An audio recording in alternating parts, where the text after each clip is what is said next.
ঘি গরম মশলা দিয়ে গরম গরম ভাতে কাঁচা কাঁঠালের তরকারি। এই গ্রীষ্মকাল এলেই কাঁচা কাঁঠালের তরকারি আমাদের বাসায় হবেই হবে, হয়তোবা খাসির মাংস দিয়ে, নয়তোবা চিংড়ি মাছ দিয়ে, আবার এটাকে আমরা অনেক সময় নিরামিষভাবেও রান্না করি পেঁয়াজ রসুন ছাড়া।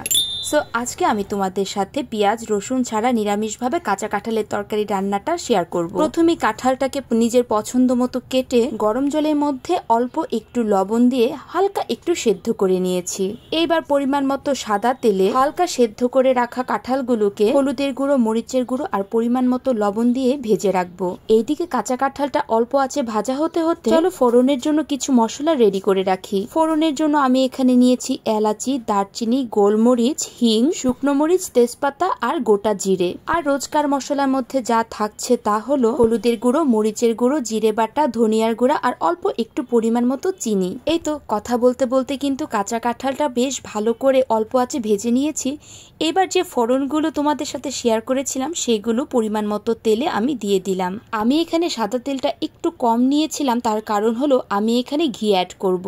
ঘি দিয়ে যে কোনো রান্নায় কিন্তু খাবার একটা অন্যরকম টেস্ট আনে। আর এই কথাটা তো এর আগে আমি তোমাদের সাথে অনেকবার শেয়ার করেছি। তো আজকের এই কাঁচা কাঁঠালের তরকারিটা রান্না করব গুঁড়ি আলু দিয়ে, মানে ছোট ছোট আলু দিয়ে। আর এই ছোট আলুগুলো কিন্তু আমি একদম একা খোসা ছাড়াইনি, তার সাথে আমার হেল্পিং হ্যান্ড ছিল আর আমার শাশুড়ি মা। আমরা তিনজন মিলে এই ছোট আলুগুলোর খোসা ছাড়িয়েছি। এবার ছোট আলুগুলোকে পরিমাণ মতো লবণ দিয়ে বেশ কিছুক্ষণ ভেজে নেব।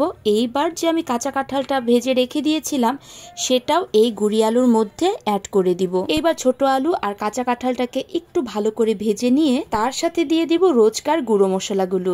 আর এই গুঁড়ো মশলাটা আমি অল্প একটু জল দিয়ে মিক্স করে রেখেছিলাম। আর এই সবগুলো মশলা খুব ভালো করে আমি অনেকক্ষণ ধরে অল্প আঁচে ভেজে নিব। এই যে দেখতেই পাচ্ছ খুব সুন্দর করে আমি অনেকক্ষণ ধরে কিন্তু এই সবগুলো জিনিস ভালো করে ভেজে নিয়েছি। এইবার এতে আমি ফুটন্ত জল গরম দিব।